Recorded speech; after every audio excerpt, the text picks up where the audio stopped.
Deus, no abrir da boca, venha derramar graça, que sua palavra seja ministrada com fidelidade. Amém? Glória a Deus, glória a Deus. Oremos. Deus, o Deus eterno Pai, Senhor, estamos diante da Sua presença, Senhor. Pai, nada somos, Senhor, sem Ti, nada podemos fazer sem Ti, Pai. Senhor, toma a minha boca, Senhor, toma a minha vida, toma a minha mente nesse momento, Pai. Senhor, traz, Senhor, a luz do Teu Santo Espírito, traz clareza, traz entendimento, Senhor, Pai. Usa a minha vida, Senhor, em Tuas mãos. Prepara o coração dos Teus servos, Senhor, prepara os ouvidos dos Teus servos. Dá entendimento espiritual, Senhor, daquilo que será falado, Pai.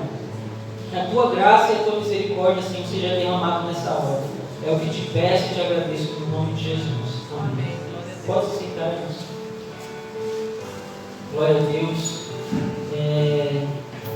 Antes de eu entrar na palavra de Ezequiel 37, eu quero só ler aqui com os irmãos, rapidamente, a gente não precisa nem abrir para não tomar muito tempo, e o que está dito em Romanos 15, capítulo 4, que diz assim: pois tudo o que foi escrito no passado foi escrito para nos ensinar, de forma que, por meio da perseverança e do bom ânimo procedente das Escrituras, mantenhamos a nossa esperança. Amém? Nessa passagem aqui, Paulo ele fala sobre as Escrituras que havia na época, no Antigo Testamento, e ele mostra que há muitas histórias, né, no Antigo Testamento que nos servem como lição, que nos servem como exemplo. E há muito que a gente pode absorver dessas histórias. São histórias que são propriamente, têm o seu sentido real, direto, do acontecimento, mas através do Espírito Santo a gente pode, lendo essas escrituras, absorver muitos princípios bons para nós hoje. E o que eu quero hoje é simplesmente dar uma análise. Haverá ainda mais 6 dias da mesma palavra, então eu quero trazer mesmo uma introdução e falar aquilo que o Espírito Santo colocou em meu coração. Amém? Observando e estudando a palavra, o tema, né, na verdade, nem a passagem propriamente dita, mas o tema, profetizando no vale. O Espírito Santo trouxe ao meu coração alguns outros vales que a Bíblia nos mostra. E dentro desses vales, ele me mostrou que assim, a vida do cristão, desde o princípio, desde o começo, ela começa já dentro de um vale. E no decorrer da nossa caminhada, a gente passa por muitos outros vales. Então se torna algo comum na vida do cristão. Mas ele mostra que o propósito do vale nem sempre é nos desanimar, nos destruir, né? Mas há vales que vai fazer objetivos diferentes, que tem objetivos diferentes. E eu li em Joel, no capítulo 3, lá existe um vale chamado Vale da Decisão. Esse Vale da Decisão é o primeiro vale que o cristão ele passa antes de se achegar a Cristo. Todo mundo está diante desse Vale da Decisão. Todo mundo vai passar por este Vale da Decisão. E esse Vale da Decisão é o momento onde a gente está ali diante de Deus, diante da mensagem exposta a nós, e a gente tem que então escolher, renunciar ao nosso eu, renunciar ao nosso ego, e a gente tomar a escolha, a decisão de realmente se lançar aos braços de Cristo. Então esse vale tem o propósito de nos fazer decidir. Aqui nós somos de igreja, mas eu sei que há pessoas assistindo e que talvez pessoas que tenham dúvida, né, ainda acerca de se realmente é cristão, é salvo, é filho de Deus. Então por isso o Senhor colocou no meu coração trazer esses vales. Esse primeiro vale, Vale da Decisão. Se você ainda hoje não tomou uma decisão, há uma palavra profética diante desse vale que você pode se apropriar agora. É uma palavra que diz que todo aquele que invocar o nome do Senhor será salvo. Isso é uma promessa, é uma palavra profética lançada diante desse vale. A gente vai falar de uma profecia que Ezequiel fez diante de um vale, e diante desses vales, há palavras proféticas que a gente pode se apropriar delas. Então, desde o começo, nós entramos na fé passando por o vale da decisão. E se você ainda não tomou essa decisão, se apegue a essa palavra profética que o Senhor manda para a sua vida. Todo aquele que invocar o meu nome será salvo. Amém? E eu vejo que depois que a gente entra na fé, passando por esse vale da decisão, há um outro vale que se chama Vale de Jaboque, onde um homem chamado Jacó, ele fugindo, né, do seu tio, ele levou a sua família, desceu para esse vale, passou com sua família por esse vale e permaneceu ali. E estando ali, ele teve um encontro face a face com Deus. Ali ele perseverou numa luta, e essa luta a gente entende que é a súplica, é a oração, é a petição diante de um homem ali que era uma teofania de Deus. Era Deus em presença humana. E ali ele batalha com esse homem, ele persevera com esse homem por uma bênção que ele queria. Jacó, a gente sabe que o significado do nome é suplantador. E Jacó entra naquele vale com uma identidade, mas ele sai daquele vale transformado, mudado, com um novo nome, com uma nova identidade, com um caráter transformado. Aleluia. Ele fugiu da casa do seu pai, ele foi se esconder, mas ele agora se vê diante da situação de ter que enfrentar aquilo que ele fez no passado, aquilo que aconteceu no passado, agora está diante dele, mesmo Deus tendo feito aliança com ele, mesmo Deus tendo feito promessas para ele se vê diante da situação que o irmão dele vai ter que encontrar com o irmão dele, a qual ele enganou, e ele vai para esse vale, e ali é o momento dele receber a transformação do seu caráter, a mudança de identidade. Então, mesmo o cristão que passa pelo vale da decisão, que recebe a Cristo na sua vida, ele ainda tem outros vales para passar. Esse vale, para mim, ele simboliza a luta do cristão, da carne contra o espírito. Essa luta que a gente tem constante, esse confronto que a gente tem constante, de deixar pecados, deixar costumes, manias, velhos hábitos. Todo cristão, quando veio para Cristo, teve a sua dificuldade a vencer, teve a sua luta interior consigo mesmo para vencer, teve a dificuldade de moldar o seu caráter através da comunhão com o Espírito Santo, em oração, suplicando, se derramando: Senhor, me liberta disso, eu não quero mais viver assim, eu não quero ser mais desse jeito. Então nós todos passamos também por esse vale de Jaboque, onde ele passa a chamar de Peniel, que quer dizer encontro face a face com o Senhor.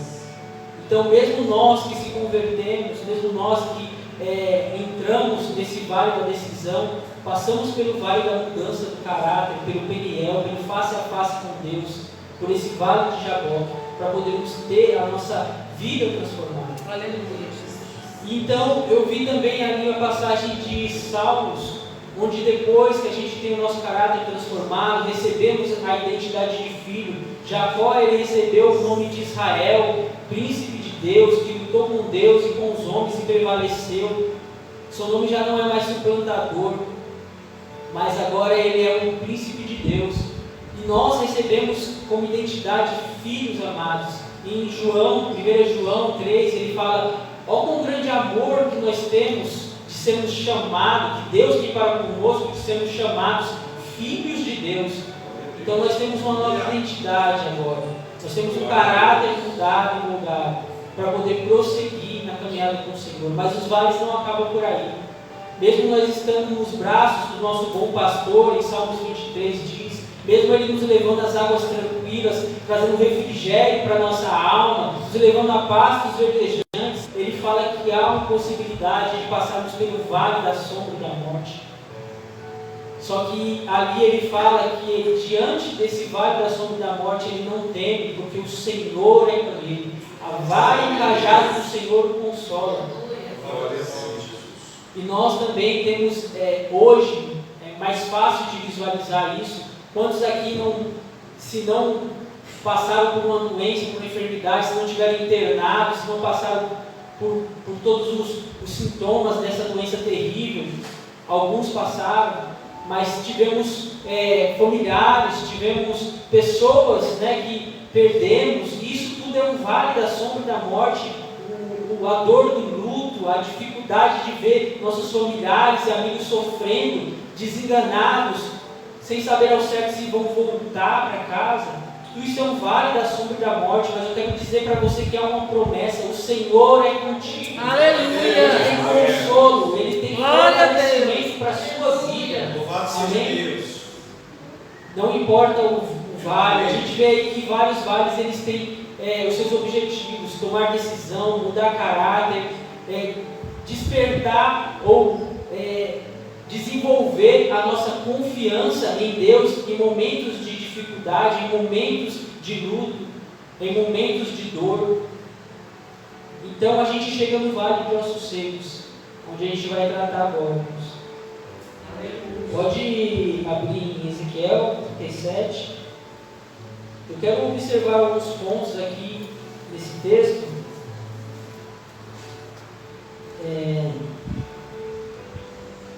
Eu vou ler, depois a gente volta, falando sobre os pontos. Diz assim: a mão do Senhor estava sobre mim, e por seu Espírito Ele me levou a um vale cheio de ossos. Ele me levou de um lado para o outro, e pude ver que era enorme o número de ossos no vale, e que os ossos estavam muito secos. Ele me perguntou: filho do homem, estes ossos poderão tornar a viver? Eu respondi: ó soberano Senhor, só tu o sabes.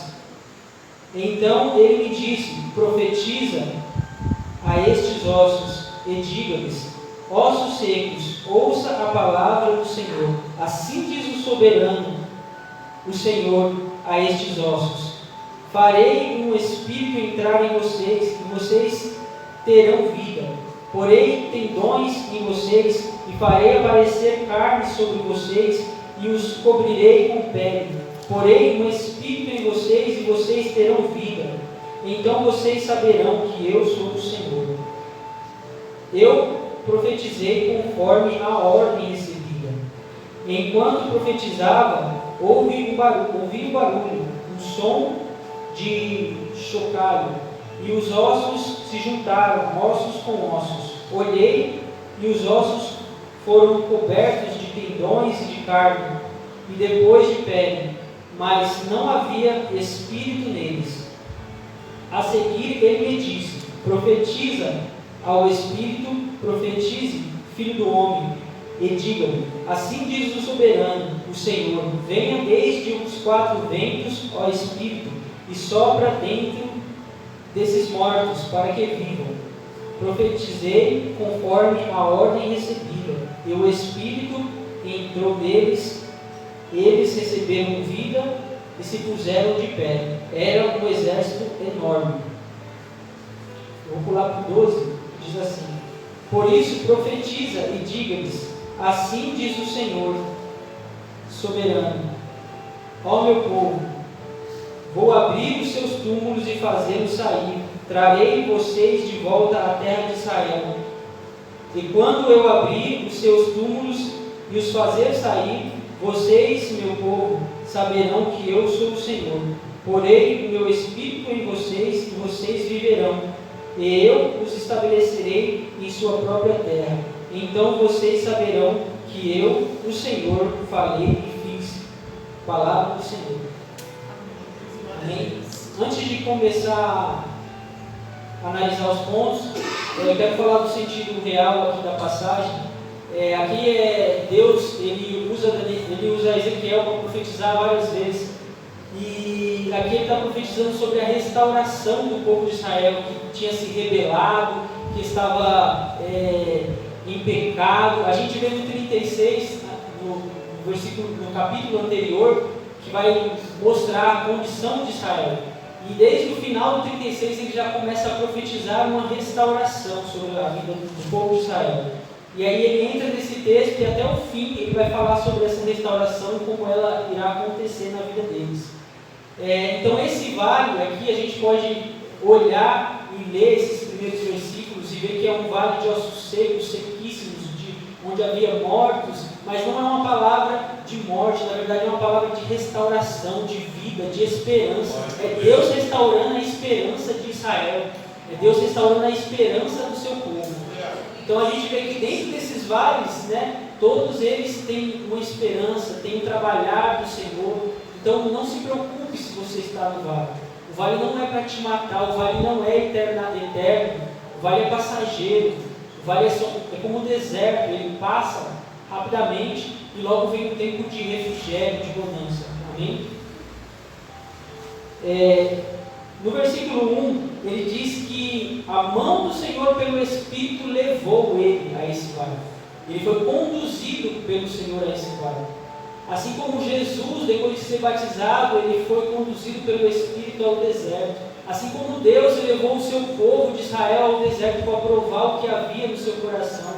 Então, muitos vales que a gente passa, às vezes somos nós mesmos que nos colocamos dentro desses vales, por sermos negligentes, por sermos rebeldes, por não atentarmos às palavras e às ordenanças do Senhor. Às vezes é provação, às vezes é tentação do inimigo, às vezes é consequência da vida, mas muitos desses vales é o próprio Senhor que vai levar você para poder tratar o seu caráter, para poder te fazer crescer espiritualmente, para poder te fazer entender o propósito dele na sua vida. Amém? No versículo 3 diz assim: ele me perguntou, filho do homem, estes ossos poderão reviver? Ele respondeu, ó soberano, Senhor, tu sabes. Nós vemos aqui uma atitude desse profeta, uma atitude de fé. Porque assim, muitas das vezes nós, diante de vales, diante de situações, diante de um cenário a qual ele estava visualizando, onde às vezes ele não via possibilidade, não havia como poderia aquele monte de ossos se tornar novamente vivo. E diante da visão carnal dele, ele não se deixou levar pela circunstância, levar pela sua visão. Ele decidiu ver por fé e não viver por vista.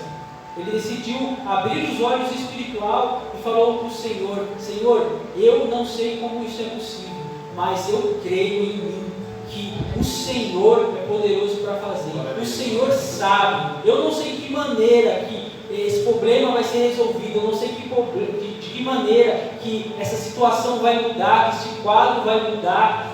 Eu não vejo possibilidade, eu não sei como isso vai acontecer, eu não consigo imaginar na minha cabeça uma solução para esse problema.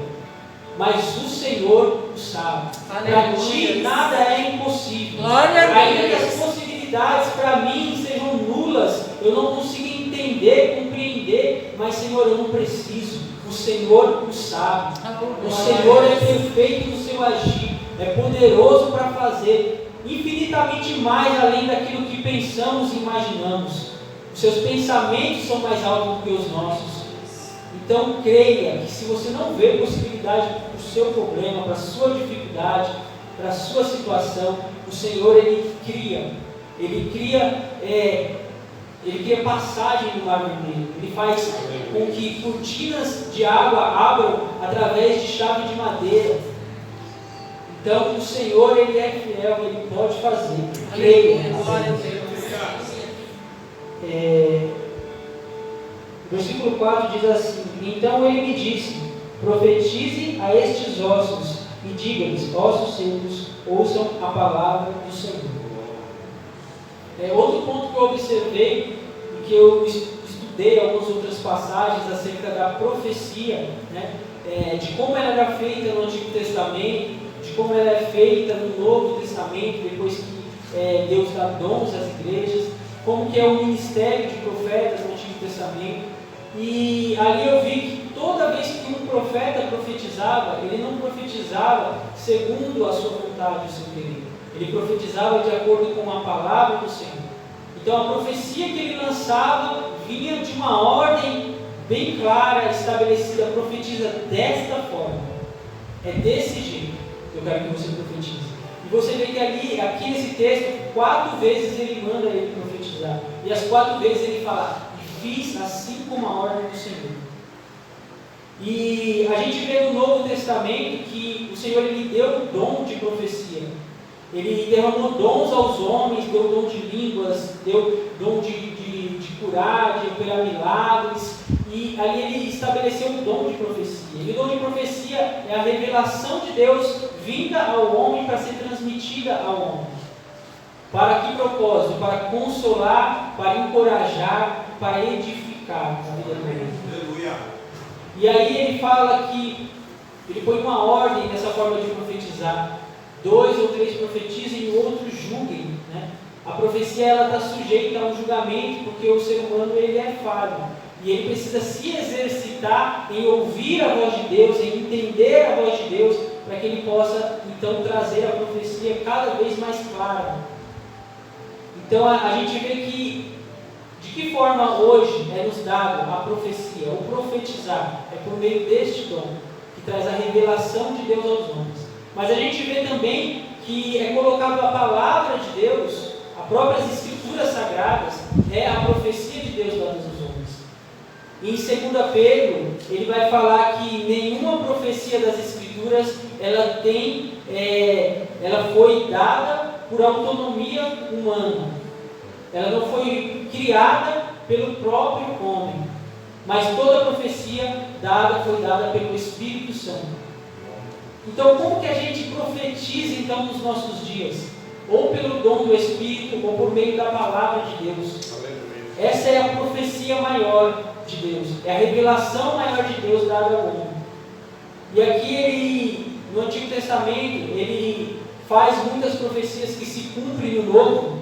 A gente vê em Atos uma profecia sendo cumprida, que foi profetizada por Joel, que no final dos tempos ele derramaria do seu Espírito sobre toda a carne, que os vossos filhos e filhas, eles teriam sonhos, eles profetizariam, e a gente vê essa profecia se cumprindo. Essa profecia ela não é condicional, há profecias que são condicionais. Como ele fez várias profecias para nações, para povos, dizendo: se vocês se arrependerem, esse mal não virá sobre vocês. Há um condicional para a profecia. Só que há profecias que são incondicionais, como essa que Ezequiel fez sobre o povo de Israel, sobre a restauração do povo de Israel. Essa aqui ele vai fazer e vai cumprir independente do povo. Ele vai restaurar o remanescente do seu povo. E a gente vê que no Novo Testamento ele deixou muitas profecias condicionais para a igreja. Profecias que a gente pode se apropriar, profecias que se tornaram promessas para a sua igreja. São promessas proféticas, a qual a gente pode tomá-las para si, se apropriar dela e então clamar ao Senhor através dessas profecias para que venha se realizar na nossa vida. Que profecias são essas? Ele disse: se a gente buscar o reino de Deus e a sua justiça, as demais coisas nos serão acrescentadas. Glória a Deus, aleluias. Ele disse que Ele está conosco todos os dias, que a gente não deve deixar o nosso coração ser tomado pelas riquezas, mas que devemos confiar que Ele é o nosso provedor. Eu anotei as referências aqui para não ficar perdendo muito tempo. Eu vou só citar algumas dessas promessas. Ele diz para a área da nossa saúde que Ele deu por meio da oração autoridade a nós para que viéssemos orar e interceder e essas pessoas fossem curadas.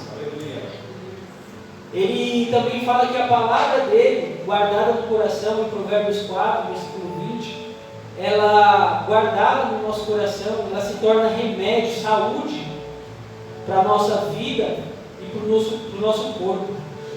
Depois os irmãos conferem, Provérbios 4. Ele tem saúde para todas as áreas da nossa vida, seja financeiro, ele tem promessas de prosperidade, seja para a saúde, ele tem promessas de cura, seja para o espiritual, ele fala: essa é a promessa que eu fiz a vocês, a vida eterna. Ele fala que aquele que persevera nas provações, ele vai receber essa promessa, a coroa da vida. Aleluia. Ele prometeu vir e buscar a sua igreja.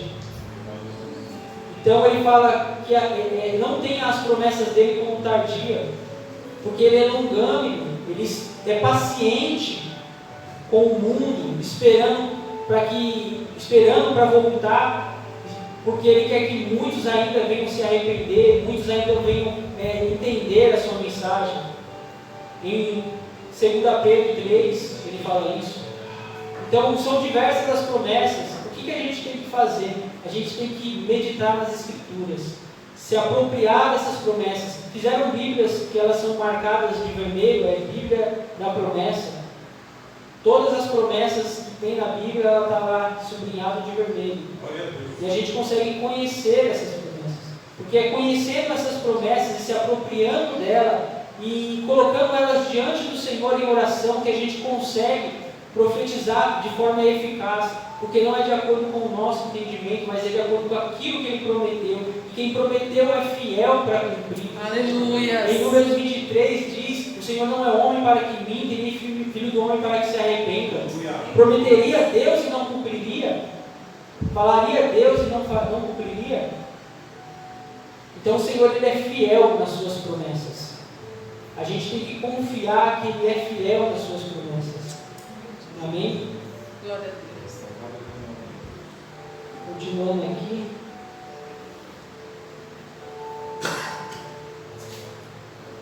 Quero só, então, para finalizar, ler aqui alguns versículos que eu coloquei sobre a fidelidade do Senhor, para que a gente possa andar confiadamente nele e saber que a gente pode confiar nessas promessas feitas aqui por conta do caráter de Deus. A gente, quando recebe uma promessa, a gente está acostumado aos políticos que fazem muitas promessas em época de eleição, e a gente olha para alguns e às vezes acredita que tem alguma boa intenção, um caráter, e a gente acaba se enganando depois. A gente se engana com o homem. A gente vê que essa pessoa ela não cumpre o que fala. Mas nós podemos confiar nessas promessas. Porque aquele que prometeu, o seu caráter é fiel. Então, quando nos aproximamos dele em comunhão, quando nos aproximamos dele cada vez mais por meio da oração, por meio do conhecimento dele na palavra, a gente conhece melhor o caráter de nosso Deus e confia muito mais nas suas promessas reveladas.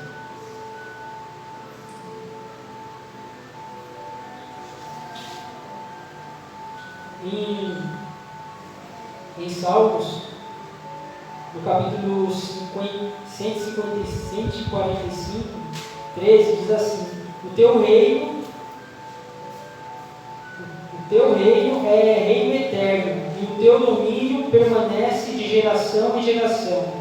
O Senhor é fiel em todas as suas promessas, e é bondoso em tudo aquilo que faz.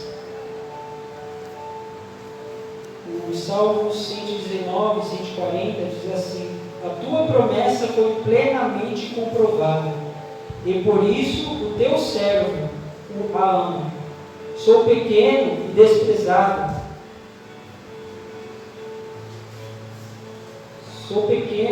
desprezado.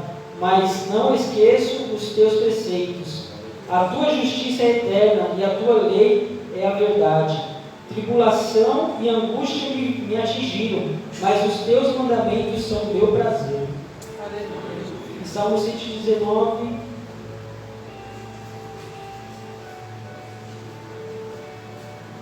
Salmo 119 não, 2 Coríntios, capítulo 1, versículo 20, diz assim: pois quantas forem as promessas feitas por Deus, tantas tem em Cristo o sim. Por isso, por meio dele, o amém é pronunciado por nós para a glória de Deus. E 2 Pedro 1:3 diz assim: seu divino poder nos deu tudo o que necessitamos para a vida e para a piedade, por meio do pleno conhecimento daquele que nos chamou para a sua própria glória e virtude. Dessa maneira, Ele nos deu as suas grandiosas e preciosas promessas. Amém? Então, tudo que precisamos, tudo que necessitamos, Pedro afirma, já foi nos dado pelo Senhor. pelo pleno conhecimento daquele que nos chamou para a sua glória e virtude, ganhamos as suas grandiosas e preciosas promessas. Então é por meio do conhecimento que temos de Deus, da sua palavra, e quando profetizamos de acordo com essa palavra, temos certeza da eficácia da nossa palavra profética, em cima das promessas proféticas de Deus sobre a nossa vida. Amém? Há várias advertências no Antigo Testamento, tanto em Ezequiel 13 como em Jeremias 28, que fala de pessoas que profetizavam segundo a sua mente, segundo o seu entendimento. É necessário que a gente venha sempre comprovar se realmente aquilo que estamos profetizando está de acordo com a palavra. Porque podemos ter desejos muito grandiosos no nosso coração, mas precisamos, para que essa palavra profética que liberamos seja eficaz, ver se realmente está de acordo com a palavra. Em oração, clamamos e apresentamos essas grandiosas promessas e temos a certeza de que Ele é fiel para cumpri-las. Amém? Uma palavra breve, uma introdução para aquilo que vai vir ainda. Eu digo que esse texto ainda vai ser muito explorado, ainda vai ser muito engrandecido aqui na vida dos irmãos. Acredito que Deus ele preencheu o coração dos irmãos e preparou o coração dos irmãos para ainda esses 6 ministrações que o Senhor vai trazer. Quero que os irmãos se ponham de pé, vamos fazer uma oração nesse momento. Vamos pedir para o Senhor, para que venhamos conhecer mais as suas promessas, para que venhamos nos apropriar de tudo aquilo que Ele já nos deu, já nos concedeu, mediante a sua palavra. Amém? Grandioso Deus, Santo e Eterno Pai, obrigado, Senhor, por este momento, Senhor, Pai. Obrigado, Senhor, por aquilo que o Senhor falou nesta noite, Senhor. Pai, por esta breve palavra. Acredito que o Senhor, Pai, atingiu o seu propósito, Senhor. Senhor, que o Senhor venha nos dar, Senhor, pleno conhecimento do Senhor, que venhamos crescer na graça e no conhecimento do nosso Senhor Jesus Cristo. Que venhamos, Deus, no nome de Jesus, ter fome e sede da Tua palavra, Senhor, para meditarmos nela, para conhecermos mais, Senhor, das Tuas promessas, Senhor, Pai. Senhor, para que venhamos, Deus, declará-las diante do Senhor, Pai, para que venhamos nos apropriar de tudo aquilo que o Senhor deseja nos dar, Senhor, Pai, como Tua herança, Senhor. No nome de Jesus, Senhor, abre a nossa mente, desperta o nosso desejo, o nosso prazer da Tua lei, Senhor, de estar meditando na Tua lei, de nos debruçarmos na Tua palavra, Senhor, para que venhamos ser vitoriosos, Senhor, diante de todos os vales que aparecerem, Senhor, sobre as nossas vidas. Senhor, no nome de Jesus, nos dá discernimento para compreendermos, Senhor, Pai, o vale que estamos passando. Senhor, se é, Senhor, por negligência nossa, Senhor, que o Senhor venha, Senhor, nos corrigir, venha, Senhor, aplanar, Senhor, os nossos caminhos, venha endireitar, Senhor, Pai, os nossos caminhos.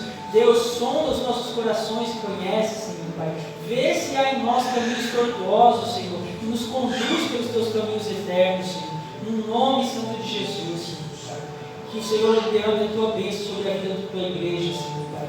Que o Senhor venha, Senhor, no nome de Jesus, trazer a provisão para aquele que está desempregado, para aquele que está, Senhor, Pai, com falta de mantimento no seu lar. Que o Senhor venha visitar, Senhor, os leitos, Senhor, e usar as nossas vidas como um canal de cura, de libertação, de transformação da vida dos nossos irmãos, Pai. Que o Senhor, Pai, possa, no nome de Jesus, tirar toda a ansiedade do nosso coração, por meio, Senhor, de tudo aquilo que entregamos a Ti, Senhor, em súplica, Senhor, com ação de graça, Senhor, agradecendo, Senhor, no nome de Jesus, Senhor. Pai, venha sobre as nossas vidas, Senhor, Pai. Faz o Teu querer da Tua vontade, nos enche do Teu Santo Espírito, continua trabalhando e abençoando cada um, Senhor, que irá ministrar, Senhor, a palavra aqui, Senhor, no decorrer desta campanha, Senhor. No nome de Jesus, Senhor. Eu Te agradeço, Senhor, por este momento, Senhor, no nome de Jesus. Amém. Amém. Glória a Deus. Aleluia, Jesus. Eu agradeço a oportunidade, em nome de Jesus, as palmas vêm do Senhor.